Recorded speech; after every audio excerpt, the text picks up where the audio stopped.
What's going on, everybody? Welcome to another episode of the Hashitout podcast. I'm your boy Keenai with my boy Tony Tone here, What it do? and we've got a lot to talk about, so let's get into it. All right, so for today, we're gonna jump right into it. No ifs, ands, or buts. We're gonna talk about the over and underrated teams, before the season starts and whatnot. I'm excited for this one. Oh yeah, this one's finna turn some heads, and we're finna really mess some people up. Oh yeah, we finna stir the pot a little bit with Stir the this one. pot and stand back and watch it happen, baby. Let's do it. So I I don't understand what the deal is with, you know, all these teams. They got some pretty good talent, but like the 49ers, for example, they're still stacked. Brock Purdy's out here still doing his thing. He's got a lot of weapons. Christian McCaffrey, Debo, Brandon Ayuk. I see them making another run. Whether or not they're able to cap it off, that's a completely different story.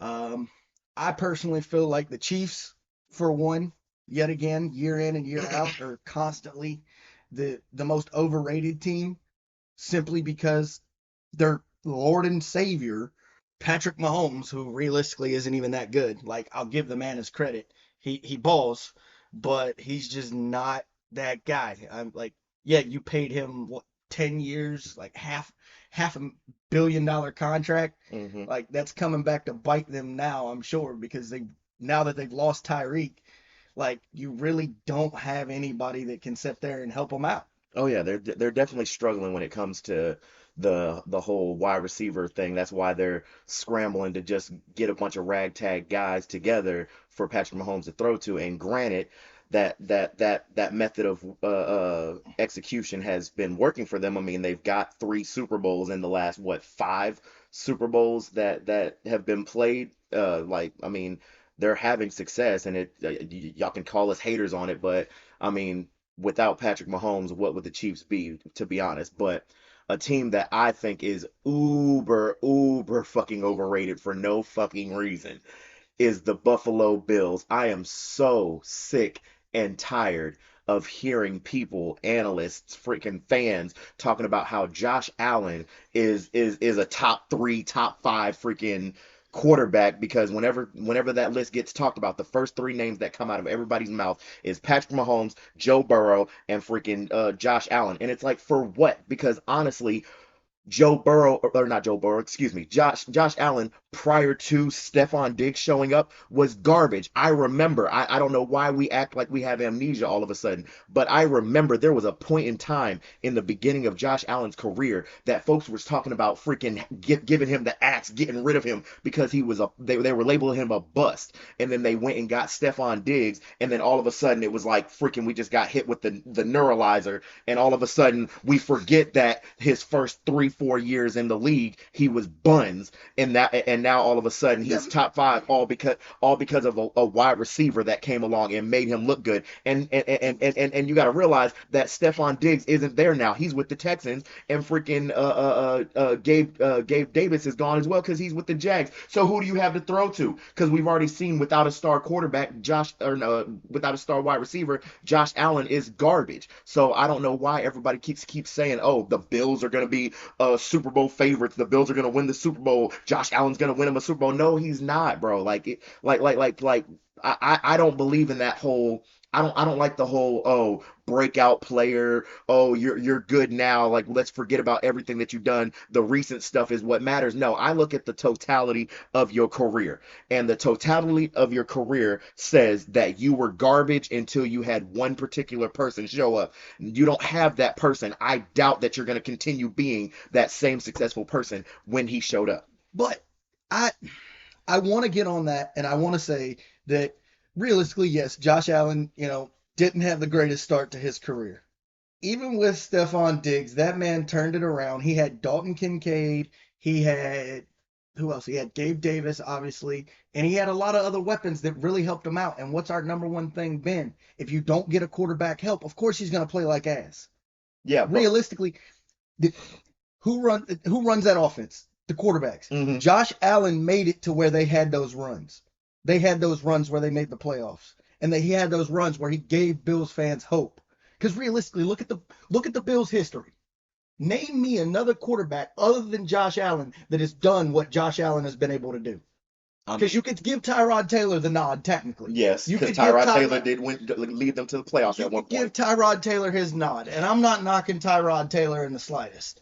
But outside of that, who is their best quarterback? It sure as hell ain't Nathan Peterman. Heck no. It sure as hell ain't fucking what's the other dude's name? God, I can't even think of it. That goes to show how relevant the Bills have been when it comes to quarterbacks. Because outside of Tyrod Taylor and Josh Allen and granted, excluding Jim Kelly back when they had that 4 Super Bowl run, which That they they won lost all none of 4 of them. them. How you lose 4 in a row? 4 in a row. Like, I mean, one of them you got dogged out to my boys. I can't say nothing on that. Y'all met y'all's match. I'm sorry. It is what it But is. outside of Josh Allen, there realistically has not been a better quarterback in franchise history. That dude has cemented his legacy in Buffalo. There is no ifs, ands, or buts about it. I mean, yes, as far as cementing a legacy as being like one of the best quarterbacks that the Bills have had outside of like Jim Kelly back when they went to the 4 Super Bowls and everything like that. But it's like my point that I'm trying to make is that we sit here and this man gets so much credit for the Bills' success when there was a point in time this man was the detriment to this team to the point where literally people were talking about getting rid of him and finding somebody else like We do even that even their every fans. year with any team. I mean, There was a point in time we were talking about getting rid of Mahomes. The Chiefs were talking about getting rid of Mahomes this before is they even let him start. So it's like, how can you bash Josh Allen? Like, the dude's done what what he needed to do. I just can't get behind the whole, oh, I was garbage before this dude showed up and then I got a couple other supporting pieces, but and now I get all the credit for the success that other people brought me. I can't get behind that. Like I'll put it to you this way. I'll put it to you this way. You're working for a company. Oh, You're God, put okay. you're putting in all this work. You're going above and beyond doing your job, the manager's job, and some of the new hires' job that you know all at once. But yet the only person that's getting credit is the freaking manager. You would be pissed because you're the one out here putting your dick in the dirt, fucking going above and beyond, doing all this stuff. All he's doing is he or she, because we inclusive around here, but All inclusive. all inclusive. But he or she is just sitting on their ass in their fucking office doing paperwork, whatever they may be doing. But yet they're the only ones getting the credit. I can't get behind that. I can't, and that's the same thing with Josh Allen. That's how I feel with Josh Allen. Is that he was that manager that just sat there collecting a paycheck, and then that one employee came along that made him look like a fucking god, and freaking and corporate decided to be like, oh yes, here you go, you're a great manager, you're one of our best managers out there, and then it's like for what?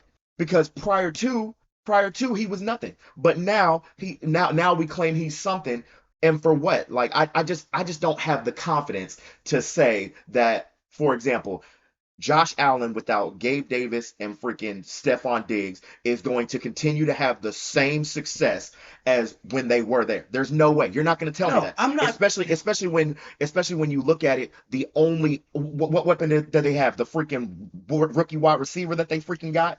They didn't sign nobody. They didn't sign nobody in free agency, so they don't have True. they don't really have much veteran presence. So all they got is young guys. You really think that they're gonna pull that off? No, I just can't get behind it. I can to a degree because what Sean McDermott's been able to do in Buffalo, even with the bare minimum, like he was able to snatch Stephon Diggs from the Vikings.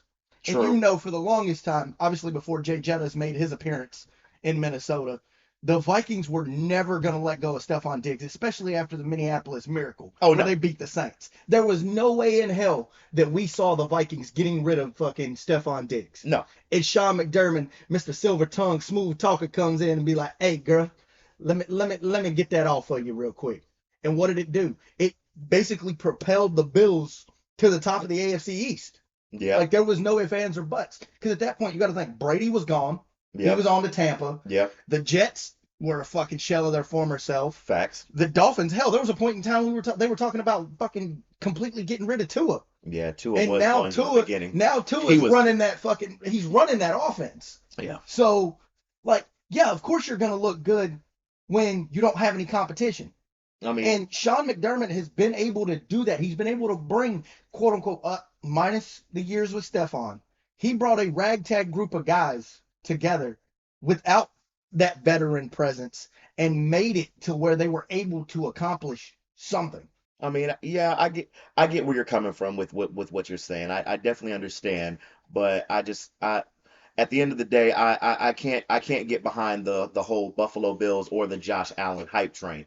And speaking of even more people that I feel are overhyped and overrated and everything like that, is a man that I recently brought up as well with Josh Allen is Joe Burrow.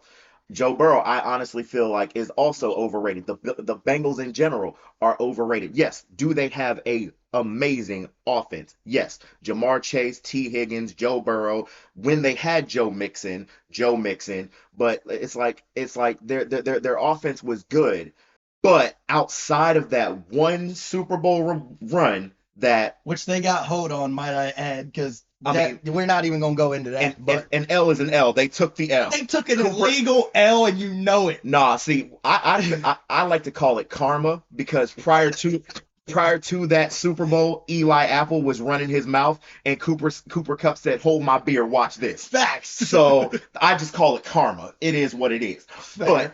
but anyways, with Joe Burrow, yes, Joe Burrow is an amazing quarterback. I would definitely say that he for sure deserves to be in the top three because in the short amount of time that he's been in the NFL, he has had so much success in the short period of time that he's been in the NFL. But my only thing is that I can't get behind too much of the hype because he is injury prone like a mug. This man, in my opinion, well, not even in my opinion, it's facts. You can look at his play time for every single season. He spent more time injured than actually playing. Outside of that one season that he led them to the Super Bowl, that's the only full season he's actually played. Otherwise, he spends more time injured. I mean, heck, the fact that he was out last season with a thumb injury or wrist injury or whatever it was to where their team crumbled. It fell apart. They went from being playoff contenders to being out of the playoffs in a matter of a couple Well, weeks and yeah, everything but like. that's no different than saying like, oh, well, if I took your boys for example, same division and everything. Yeah. Say Lamar gets fucking injured, Okay. you're not gonna tell me that in any facet of the game that the Ravens are gonna be the same. Oh no, they're not going to be the same. But we will. But the difference between us if we lost Lamar and the Bengals if they lose Joe is that we saw what happened when Joe got injured and was out. They completely crumbled. They went on a massive losing spree. Literally played themselves out of the playoffs. Whereas us, we've seen Lamar get injured for a couple weeks, whatever, however long it is, and even with Lamar not being there, we still find a way to win. Fair. My boys, the Ravens, are still winners even without Lamar. We just find different ways to do it. Whereas without Joe Burrow, the Bengals aren't winners no more. True. They're back to being the Bengals of old, where it was like, huh, it's the Bengals. See ya. Yeah. you know? I mean, you're not wrong. You're not wrong. I will definitely give you that. But I just I want to give the Bengals credit. I really do. But I mean, they do play in a pretty tough division. Speaking of that division, one team that I want to bring up, and I'm gonna avidly say this. I think Mike Tomlin's streak this year is going to come to an end of Oh having yeah, oh winning for seasons sure. For because sure. you know what they say. If you got two quarterbacks, you ain't got none. Because they picked up Russell Wilson hmm and they picked up Justin Fields. hmm Realistically, I don't see that working out. Like they're setting themselves up for failure. Like I cannot see them finding a way to win. Granted, yes, they have Najee Harris. They have a lot of other pieces that could really help them out. Hell, I'm gonna give him credit. That boy Pat Fryermuth, that's that dude. Bruh. I don't care. I will support that man, even though I despise the Steelers as a Cowboys fan.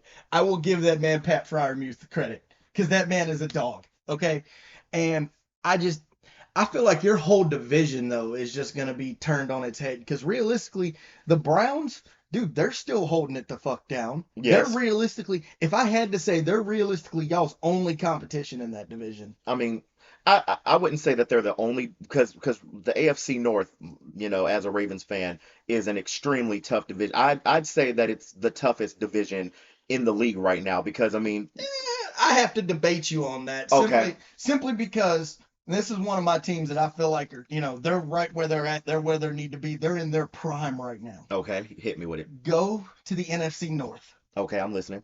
The fucking Lions, dude. Oh These yeah, guys, day in, day out. Dan Campbell's out here taking people's kneecaps and shit. They are doing their thing. Ever since they added, Jared Goff, who realistically, over the last couple seasons, we've realistically wrote off, yeah. from his time in LA to Detroit. Like, we wrote him off. We was like, no, this dude's gonna be shit. Even though he had that one dog ass game that he had with Mahomes where they traded blows pretty much, he realistically didn't do anything else. I mean, hell, we all saw it. That abysmal ass Super Bowl that he went to with the fucking Patriots where they only Bro, put that up was a three fucking disaster. points. I regret Like, watching that Super Bowl. it pained me to watch that. Hmm. But now, and this is where we talk about, guys getting better, because I know you hated on Josh Allen. Hmm. We both avidly hated on Jared Goff. But now look at us. We're sitting here hyping this motherfucker up like he's the greatest thing since sliced bread, damn near. Like, we're seeing shades of Matthew Stafford out of this boy in Detroit.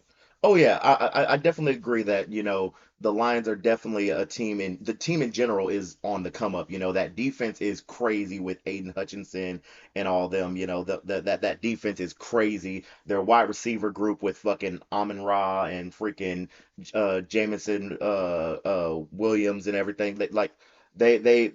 They've got the pieces. I mean, they almost made it to the Super Bowl this year. All they had to do was get through the 49ers, And they unfortunately. got hoed. Yeah, I unfortunately. hate to say it. They Yeah, blew a big ass halftime lead yeah, and yeah. got hoed because realistically, we should have seen the fucking Lions in the Super Bowl, and everybody was saying it that they deserved it. So I mean, maybe this year's their redemption Oh shot. yeah, they're definitely I definitely they're definitely a more underrated team. Like they don't get talked about because obviously there was a point in time with the Lions that they were kind of in the same boat as Oh, the in Browns. Yeah, 16. yeah, they were in the same boat as the Browns. They were just as garbage. I mean, they were slightly better than the Browns, but there was a point in time that nobody liked the Lions because they were trash. They weren't going anywhere. They weren't doing anything. But now I honestly feel like, when it comes to the Lions, they're definitely on the come up. They're definitely a team that you can't overlook them anymore because if you do, they might just blow by you and then you're gonna be dazed and confused on what Dude, happened. it's like, what happened? Yeah. They're just gonna have you face down, ass up, and you wondering what happened, Like, they didn't even have the common courtesy to buy you dinner first type deal when Right, they get a like, hold of you. Like, I give them that. But another team I want to talk about in that division is the fucking Packers, man. okay, hit What me are with it. these guys doing, man? Like, Jordan Love, because I know we talked about it when we Hmm. talked about his whole contract thing. Yeah, I will give Jordan Love his credit. okay. Okay, dudes, we're waiting to see what we see out of him Hmm. because he's the sole de facto guy in Green Bay. Hmm. No ifs, ands, or buts about it. But outside of that, dude, I really don't see them going that far.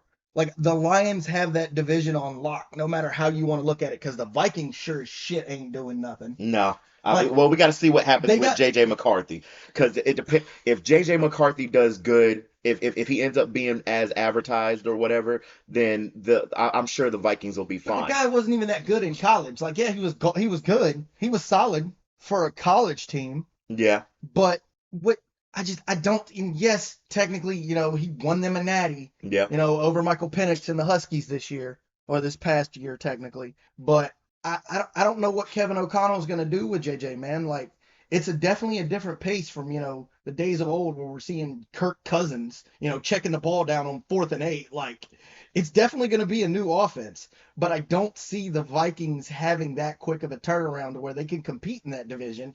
And realistically, we're still on the fence with Caleb Williams and the Bears. Like, I Yeah. just I How don't about see I don't see anybody really giving them a run for their money the, in that division. The Lions have it on lock, man.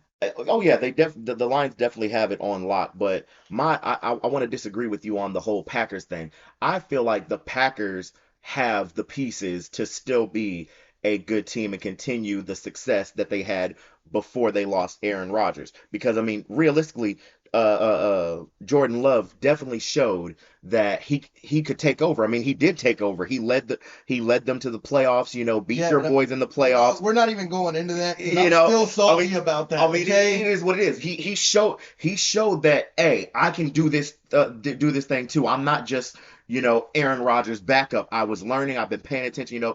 And I mean, he has some solid weapons. And that defense realistically is nothing to scoff at. I mean, it's not at its former glory when they had like Clay Matthews in them on the roster or whatever. But I mean, it's definitely not something to overlook because I look at their defense kind of no different than the Lions, where if you blink too quick or whatever, bada boom, bada bing, it's over. Yeah. Like you done got embarrassed and you don't even know why. You just looking up at the stars like, oh dang. Oh, damn, that You know, happened. you know what I'm saying? So it's like with the Packers, I feel like it all depends. I feel like it depends on coaching. It's going to come down to the coaching because we know Jordan Love has what it takes to be that dude. Yeah. We know the defense has what it takes to shut down other offenses. We know the offense needs a little bit of work, but overall they're still solid. It's just going to come down to how the coaches handle this team. Now, Vikings on the other hand, I will agree with you. I don't think that they're going to do anything because they don't have Kirk Cousins. They have a rookie quarterback that we know for sure he's going to be the starter. Like But they're talking about there's going to be a quarterback competition or whatever, but we know that JJ McCarthy is going to be he's gonna that be that guy. he's the starter. No ifs ands buts about it because they don't have a better option. Yeah. You know what I'm saying? They don't have a better option. So this whole quarterback controversy and everything, no, it's not going to be a thing. JJ McCarthy's going to be that dude. I just it with the Vikings, it's hard. It's hard. It really is hard to say whether they're going to be a contender. I'd say at worst they'll be third place, you know. Yeah. But and then the Bears, I've already given my spiel on that. It all depends on how Caleb Williams freaking plays. I personally think just based off of recent history with guys that get drafted first overall and especially come in with a big boosted ego because Baker yeah, Mayfield.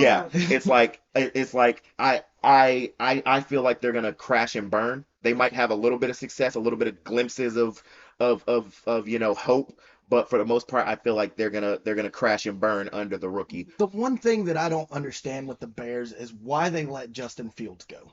Because realistically, Justin Fields was coming into his own in Chicago. Like, because you look at the tenure before Justin Fields got there, as much as I hate to say it, because I wanted to back him and I wanted to say he was good, but I couldn't fight that. I was fighting a losing battle with Mitch Trubisky and trying to back him on what he was and who he is and what he was about. There was just no way that I could defend him after the couple seasons that we saw from Mitch Trubisky. Yeah. Justin Fields comes in. He brings a whole different aspect to the game. He was a lot more mobile. He had that offense churning. It's just they played in a division where you had Aaron Rodgers, you had the Lions coming up. Like there was just no way that the Bears were going to get back to that form of glory that they had, you know. So I'm really excited to see what the Bears can do this year. I don't want to put all my eggs in one basket with them when it comes to the AFC North. Oh yeah. I can't do it. Now, shifting gears, I want to go into my division because I'm a Cowboys fan. Okay. Okay. Now, I'm gonna leave my boys out of the picture for a second because I'm gonna talk about them in a minute. But the one team that I'm kind of worried about this year, no lie, is the fucking Commanders, dude. Like they picked up Jaden Daniels, who's the Heisman winner. I'm sad to see that they let my boy, I can't think of his name, Taylor Heineke walk and go to the Falcons. But I think that they got a pretty solid roster put together and they might be able to do something. But yet again, no different than the Vikings. They're going to finish probably third in the division because you have us and the Eagles, Hmm. who the Eagles have realistically completely turned themselves around since the Carson Wentz era. Hmm. Hands down, no ifs, ands, or buts about it. Like the fact that they were literally in the Super Bowl not even a couple of years ago. I mean, hell, we should remember that with the bets we made and whatnot. Facts. There ain't no way we're getting ourselves out of that type deal. But, you know, I I personally feel like my division's going to be interesting this year because, we're my boys, we're bringing back a lot of pieces. I mean, I know Dak's contract's still kind of up in the air. We lost Amari Cooper, but I mean, hell, we got, CD Lamb, he's in his own, our defense, like Deron Bland stepping up, Malik Hooker, Trayvon Diggs, like we have all the pieces to make it happen. We just have to put it together because I have noticed year in and year out, and everybody can go ahead and say it. Every year, Cowboys fans are always like, "Oh, this is our year," which, granted, I have been an avid victim of, unfortunately, Yep, watching my boys lose in horrible fashion over some BS calls. constantly. Not throwing, not to say, and not to throw Kellen Moore under the bus, who was a great offensive coordinator for us. Don't get me wrong, but there were some bonehead plays to where I'm like, bruh, why would you do this? This makes no sense. Hell, take the playoffs a couple years ago. We're driving down the field, fourth down, and what does Dak decide to do? Fucking scramble, knowing that we need points with no timeouts. I mean, come on. Like, that was just a boneheaded ass move. But with my division, I feel like yet again, it's going to be either our boys or the Eagles, man. There's just no ifs, ands, or buts about it. The Eagles, they got a great fucking offense with Devonta Smith, freaking A.J. Brown, uh, Jalen Jalen Hurts, Hurts. if he can stay healthy, we're looking at a dog of a team there. Fucking Nick Sirianni's got that team firing on all cylinders. You know, Mike McCarthy, it's going to come down to how Mike McCarthy can handle us this season. And if we can make something shake, we're talking about being in the playoffs again. I mean, hell, there's been a few years where we've missed, but for the most part, we've been consistent. We just haven't been able to get over that hump. And I think that's our biggest downfall to where realistically, I feel like we can put it together this year, you know? Oh yeah, and not to cut you off on your topic, but just to throw one more underrated team out there, for this topic and everything like that, a team that even we overlooked for a brief moment was the Texans. They definitely sat there, and this year I was surprised because obviously we knew C.J. Stroud was going to be a dog. Yeah. We didn't know he was going to be that big of a dog, and we dang sure didn't know that he was going to come in there with the ragtag group of guys that they had and make as deep of a playoff run as they did.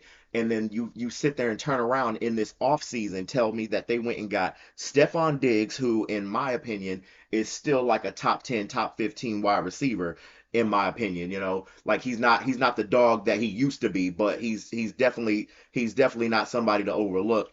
And CJ, like I said, CJ Stroud is still that dude. They've got Joe Mixon over there now. They've got a whole squad on that offense. They've got us, as much as I hate using the word, but they're building a super team over there. That defense is crazy with Will Anderson Jr. and all of them. Like they're definitely a team that I feel like if there's anybody outside of the Browns and my boys, I'm gonna say it. You can call me favoritism, whatever, being a fan. But outside of us and the Bengals, I feel like the Texans are the only other team in the AFC that can give the Chiefs a run for their money for a Super Bowl run. Because I mean, we know the Chiefs are right now the kings of the fucking AFC right now. But I mean, you can only stay at the top for so long before somebody comes along, pops you in the mouth, and is like, I'm big dog now. Yeah. So and I feel like the Texans are slowly becoming that team. Here's my thing with the Texans. I don't mean to cut you off, brother, but here's my thing with the Texans. The fact that CJ Stroud came in, and this just to me solidifies it. Hmm. The fact that CJ Stroud came in and made Nico fucking Collins, 8,000-yard receiver damn near, Yeah, goes to show that CJ Stroud is just, I don't want to throw this word around lightly, but I'm going to say it because for them, CJ Stroud deserves it. He's their fucking messiah at this point. facts. There's no ifs, ands, or buts about it. There's no way you're going to tell me that a rookie is going to come in because we've seen it time and time again. When rookies get thrown into the fire, they fucking crumble. Hmm. Minus Brock Purdy being Mr. Irrelevant and doing his thing in San Fran. Which is also a surprise. Yeah, we're going to get into that one. But CJ Stroud came in, he just mushroom stamped that entire division and was like, hey, this is my division now. Yeah. Okay. And another team that I feel like is going to flop this year, wholeheartedly, going back to my division, is the fucking Giants. You cut me off before I could get to it, but that's fine. I'm still going to stand on business when it comes to the New York Giants and Brian Dable with a trash quarterback whose name is Daniel Jones, because that man is a fucking fraud and will never, ever have the same success that Eli had. I'm sorry. Oh There's yeah, no ifs, ands, or buts about it. oh yeah, Daniel Jones definitely fleeced that team with getting that contract. He literally sat there and was like, "Oh, I got a new head coach that doesn't know nothing about me. Let me ball real quick Facts. to get this paycheck, this big old fat check that I can put as many zeros on it as I want." And then let me go out week 1 and get blown out by 40. Yep. Like, let's And then let's and just then talk turn about around it. a couple weeks later, get injured for the rest of the season. Like, yeah, Daniel Jones straight up fleeced Brian Dable and everything like that. And I, I agree with you. I don't see him having success just because I mean he's proven even with weapons, even when he has weapons, when he had Saquon and all that, he still couldn't do nothing. Like, yes, did he have glimpses of, success, glimpses of, greatness? Yes. But at the same time, it's like he at the end of the day, his true colors always came through that he's nothing more than just He's a he's nothing more than a game manager that needs his I supporting wouldn't even cast to call win. him that. I wouldn't even call him that because one, the dude's turnover prone like a bitch. He True. can't stay healthy. So is Josh Allen. Yeah, Josh Allen. You know what? You're gonna have to get off this Josh Allen train for a second. I said what I Let said. me ride my hype with Daniel Jones right now. All right. So not only is he turnover prone, he can't stay healthy. He doesn't have a supporting cast, and realistically, I I don't know, can't remember the guy's name, but their backup. We talked about it in a former episode. The Italian dude. Oh, you talking You about God, I can't remember his name. I could have told you before you sat there and Oh God, asked. let me look it up real quick because I'm not entirely too sure. Um, God, that makes me feel fucking bad. Oh, Tommy DeVito. Tommy DeVito. We were talking about him potentially being a cut, a couple weeks ago. But I personally feel like if anything, if Daniel Jones does go down, I feel like he might wind up being their savior. Because we saw it in a short sample size last season. Those 3 games he came into, He was a he dog. he he did his thing. But I still don't feel like the Giants have enough firepower to be able to compete in my division. They All really, right, they really don't. They don't. like they're washed. You can't. They're definitely in a rebuild era right now. Yeah. Okay, They're just trying to prolong it. yeah, they're a dumpster fire. We see the dumpster fire, but the Giants are completely oblivious to it. And you know what? Let them continue to be oblivious because when they get run through this year and they get treated like the fucking bottom of the barrel that they are, they're gonna realize, hey, we're not as good as we think we are. Even though you're a professional team and you still can't manage to put together better than a fucking 8-win season. I mean, come on. But shifting gears to the Texans division, Hmm. because I know we're both avid CJ Stroud supporters and we're liking what he's doing in Houston, because since he took over for Deshaun Watson, when Deshaun Watson left, dude's been doing his thing. But moving on to the Colts, the Jags, and the Titans. Hmm. I'm going to start out with the Titans simply because I'm still mad that they were able to poach my boy Tony Pollard. It'd be that way It sometimes. did it was completely unnecessary and unfair. Cause then you know what that did? That allowed y'all to get fucking Derrick Henry, Yup. which was felt illegal in its own right. Oh, it's gonna Especially be. seeing how y'all have led the league in rushing the last umpteen years, it feels like. Oh, this season's But gonna be fun with Derrick Henry. either way, the Jags. We're gonna jump on the Jags for a minute and point out how much of a dumpster fire that this team is becoming. Because realistically, paying T Law that money that they paid him, that T Law has not been that guy for them. Nope. He showed glimpses, like when he had DJ Chark and Evan Ingram. He had a great supporting cast. Hell, I'm still mad at the fact that they let James Robinson go fucking a couple years back, and that completely shot that offense in the foot. But T Law, even though everybody was hyping him up as a generational talent coming out of Clemson, it's just that team's not going to be able to put it together. Like, yes, Trevor Lawrence was able to take them from worst to first in that division. Okay, cool. You made yourself look good, but you are a shell of a team and don't really have anything going for you. I'm sorry. Like, you've got a few good pieces, Trayvon Walker, Travis Etienne. These guys are kind of coming into their own, but other than that, I don't really see the Jags doing much. The Colts, we got to see more from Anthony Richardson, man, because this guy, before he got injured last season, he was playing fairly well for a Oh yeah. rookie. Oh Like, he yeah. definitely stepped into that offense, but now we're looking at, Anthony Richardson and what, Gardner Minshew. Yeah. Minshew mania was a thing a few years ago, and we saw some really good glimpses out of Gardner Minshew, but I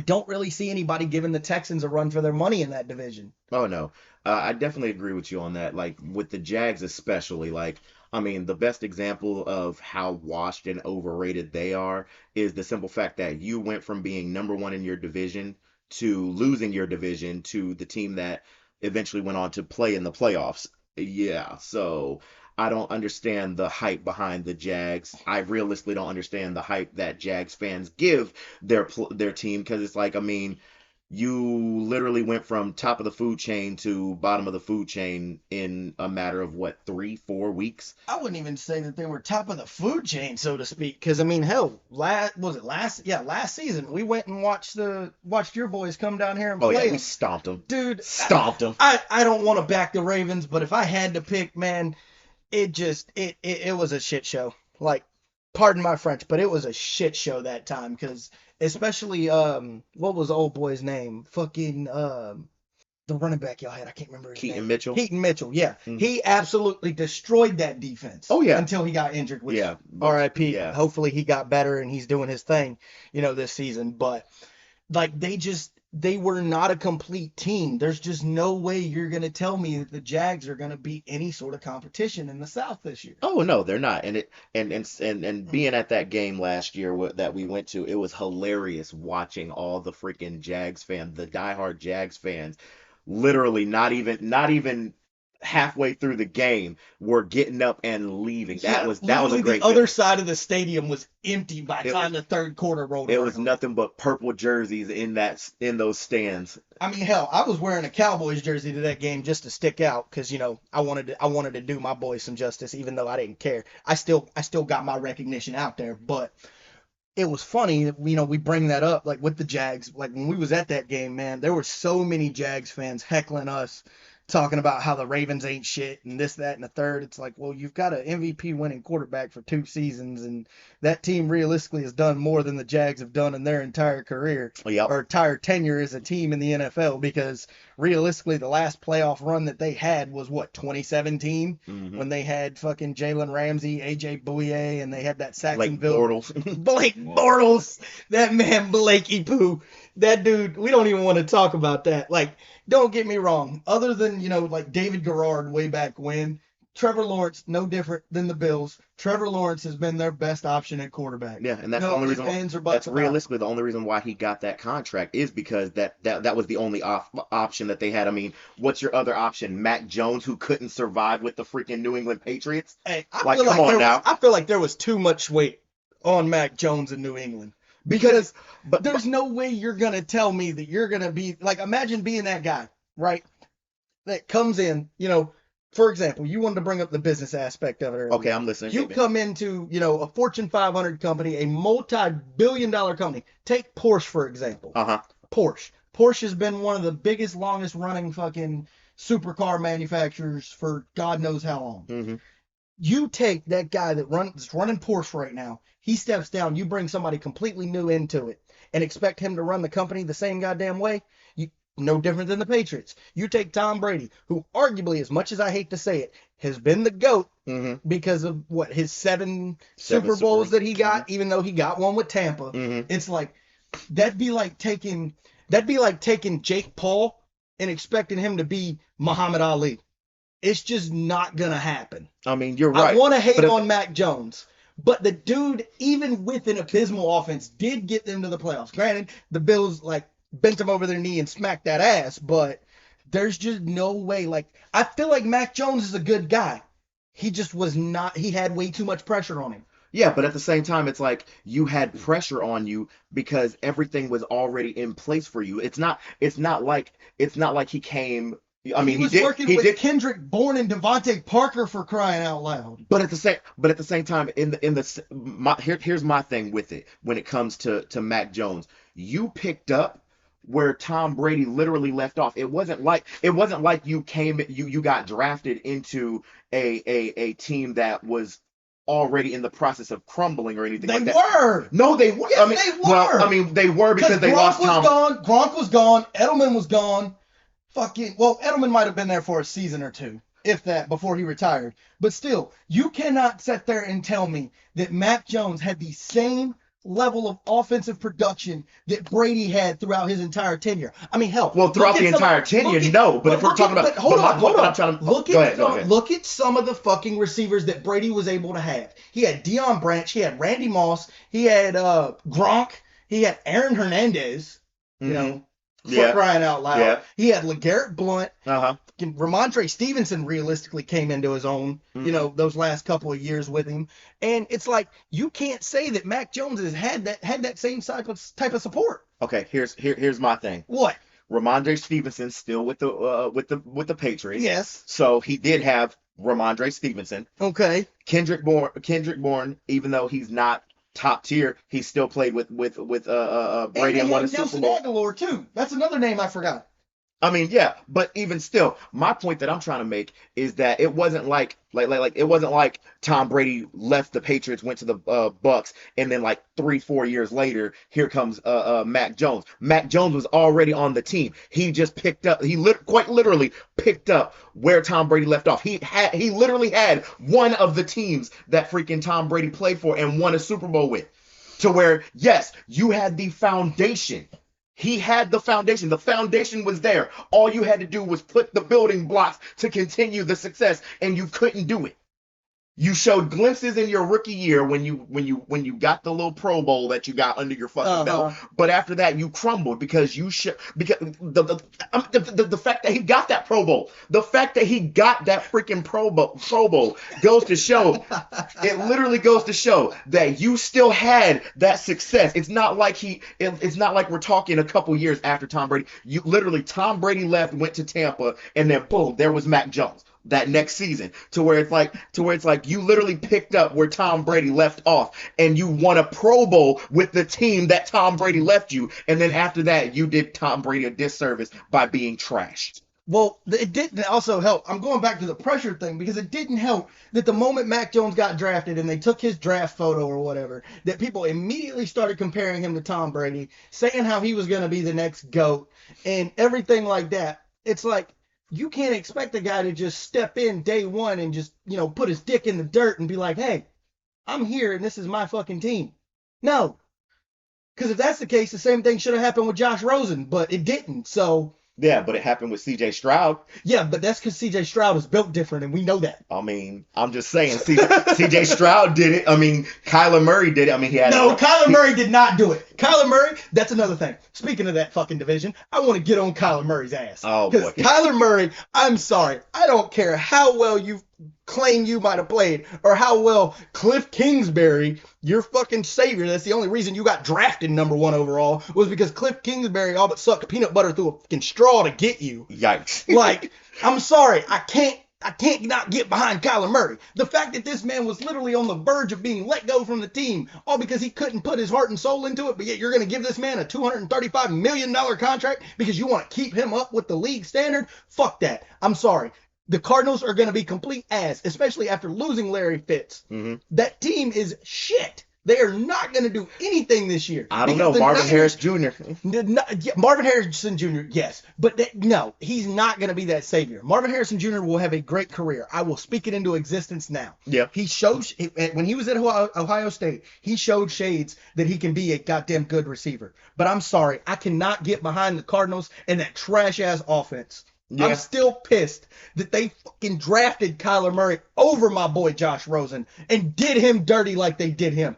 Josh Rosen was bun seat. I will never, ever in my entire existence, and I will speak it now, that Cliff Kingsbury, you're trash. I don't like you because you did him dirty. Second of all, Kyler Murray, you're fucking trash. You showed glimpses, but the fact that Josh Dobbs stepped in and took your fucking job when you were going through your bullshit you were going through, like, can't. Cannot do it. And realistically, the Niners had that division on lock. There's no way you're going to tell me that that Kyler Murray is going to come in and put Brock Purdy and them boys on their ass. No, not at all. There's no way you're going to tell me that he's going to roll into LA with Matt Stafford and them and put them on their ass. No. There's no way. Even with the Rams selling out like they did a couple years ago, getting Bobby Wagner and severely hurting their cap, there's just no way. And the Seahawks, realistically, Geno Smith, 110% going to give that guy his credit because that dude, compared to how his career started out in New York to where he's at in Seattle now, there's just no way. The Cardinals are going to be the bottom of that division. No ifs, ands, or buts about it. Oh yeah, for sure. They're definitely going to be the bottom feeders of that division. But obviously the point I was making is that Kyler Murray got thrown to the fire, and though he didn't have the greatest start to his career or whatever, he still got thrown to the fire and did well enough.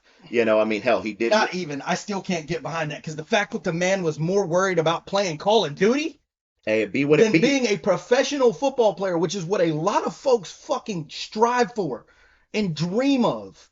Like, hell, we had those aspirations at one fucking point in our Yes, lives. yes, we did. To where we wanted to be that next man up and we wanted to be on fucking national television and do all this. This man's getting this opportunity. What's he doing? Being fucking lazy by playing Call of Duty all because it's double XP weekend. I'm sorry. I can't get behind that.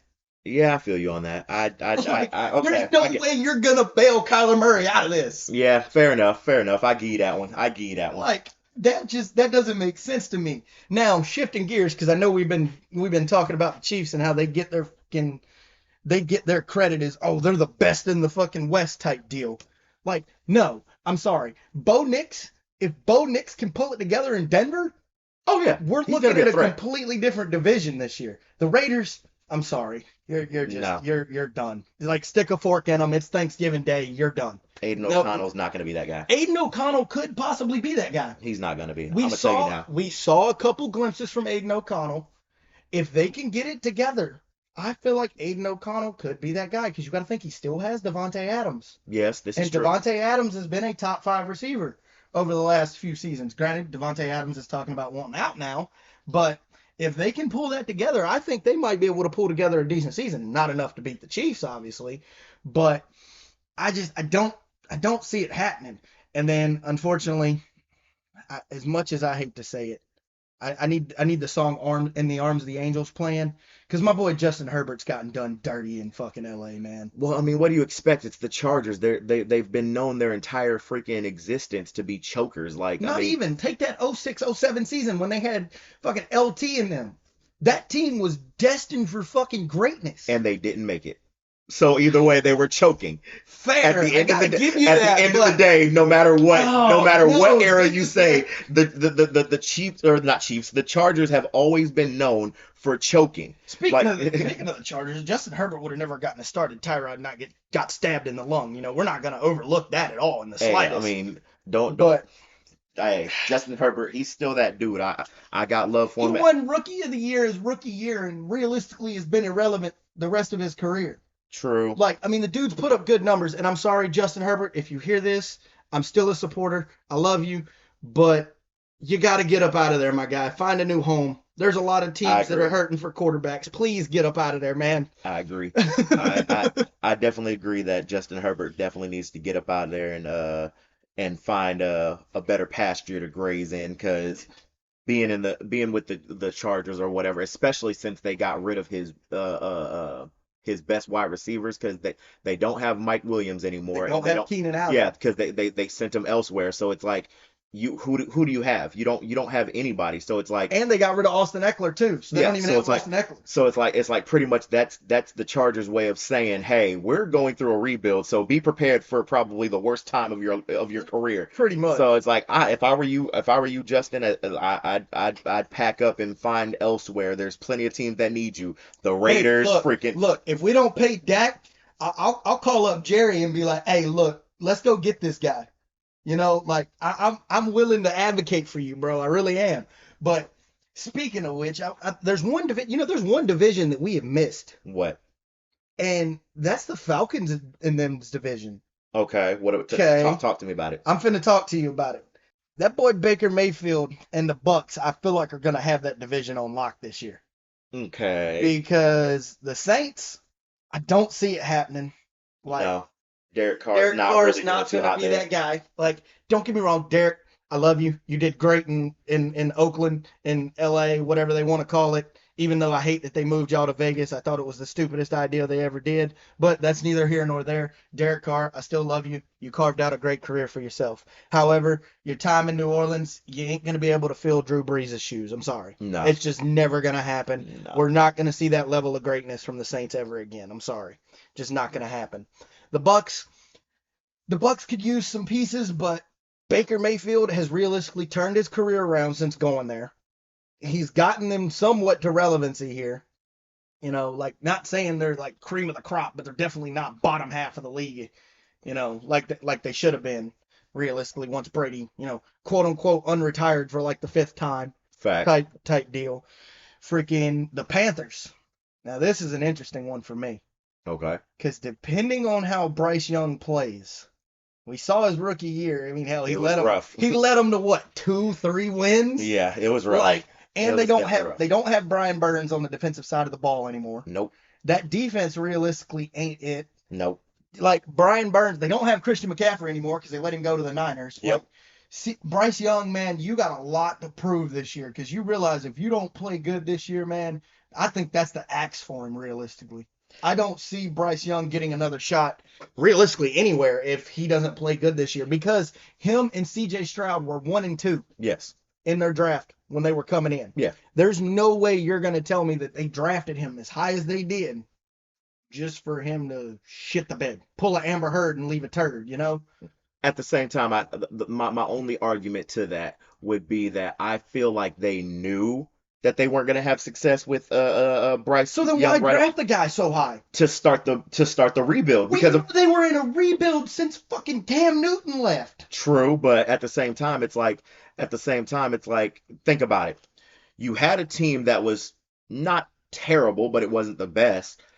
You get rid of all the best pieces from that team. Debo Samuel. You got rid of Christian McCaffrey. You got rid of Brian Burns.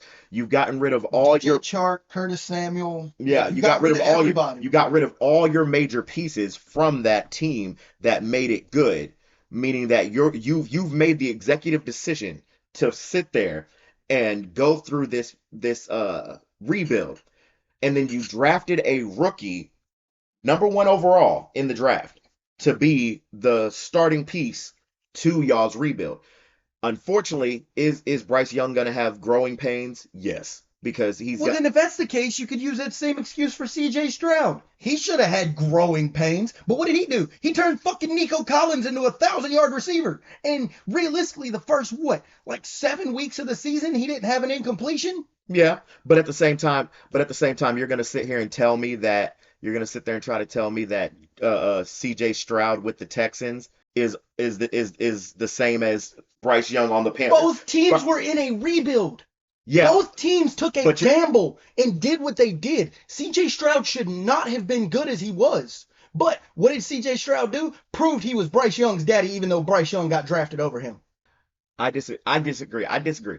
What? I feel like what happened is because what you don't understand Uh-huh. is that even though, yes, in all technicality, the Texans and the Panthers are both in a rebuilding state, the Texans were further, way further along in their rebuild than freaking the Panthers were because you got to realize that the Panthers are still technically going through it. I mean, heck, they just got rid of Brian Burns in a cap saving move and all that, sending him to the Giants and everything like Yes. that. So they're just now realistically starting their But the rebuild.